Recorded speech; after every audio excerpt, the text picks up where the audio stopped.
अस्सलाम वालेकुम। तो आज हम खड़ी हरकत के बारे में गुफ्तगू करेंगे। खरे ज़बर, खरे ज़ेर और उल्टे पेश को खड़ी हरकत कहते हैं।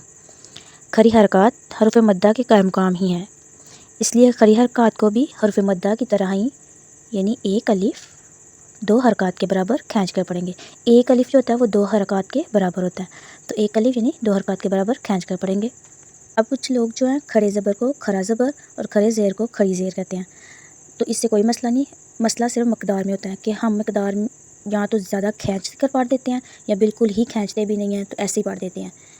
तेज़ी से कुरान मजीद पढ़ दिया, कोई पता नहीं कहाँ पे हरफ लीन आ रहे हैं, कहाँ पे हरफ मद्दा आ रहे हैं। इसलिए आप कुरान मजीद को थोड़ा पढ़ें लेकिन तजवीद के साथ पढ़ें। अब हम खड़ी हरकत की चंद मिसालें ले लेते हैं।